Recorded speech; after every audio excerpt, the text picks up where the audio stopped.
चलिए अब मैं आप लोगों को इस वीडियो में बता रहा हूं कि रासायनिक अभिक्रिया की पहचान कैसे करेंगे। ठीक है, आखिर रासायनिक अभिक्रिया की हम पहचान कैसे करेंगे, कैसे जानेंगे कि वो रासायनिक अभिक्रिया है।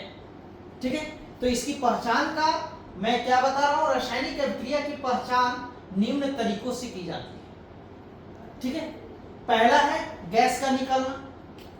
अगर गैस निकल रहा है तो इसका मतलब कि रासायनिक परिवर्तन हो रहा है। दूसरी बात, ताप का बदलना। ताप यानी टेम्परेचर, जानते हैं ना, टेम्परेचर कभी कम होता है कभी ज्यादा होता है, तो ये भी होना क्या है, रासायनिक क्या है, अभिक्रिया है। रंग का बदलना, ये भी आपका है रासायनिक अभिक्रिया। फिर है अवस्था का बदलना, अवस्था चेंज हो जाना, अवस्था बदलना, ये भी आपका रासायनिक अभिक्रिया कहलाता है।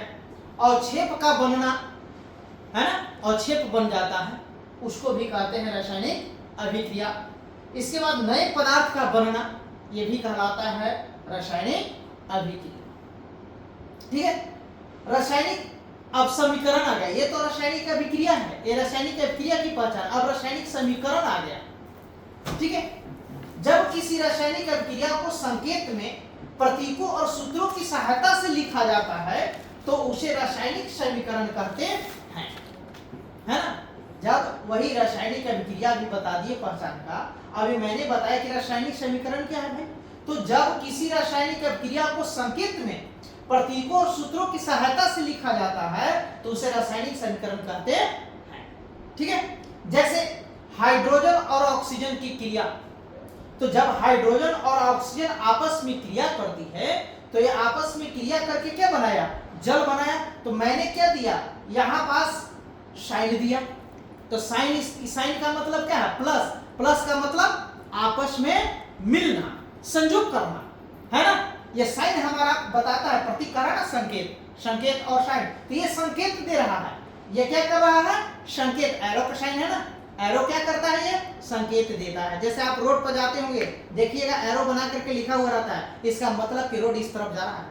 इस तरह कर दिया तो इसका मतलब ये रोड इस तरह जा रहा है, तो उसको कहते हैं संकेत। तो ये संकेत दिया कि ये हाइड्रोजन और ऑक्सीजन, और ये क्या है, साइन है प्लस का, ये दोनों आपस में मिल करके क्या बना दिया, जल बना दिया। तो इस तरह से जब आपको संकेत दिया हुआ रहेगा, है ना, तब जानिएगा कि उसको कहते हैं रासायनिक समीकरण। ठीक है, तो अब आया बात, रासायनिक समीकरण दो प्रकार के होता है। कोई आपसे पूछ दिया कि रासायनिक समीकरण कितने प्रकार के होते हैं, तो रासायनिक समीकरण दो प्रकार के हैं।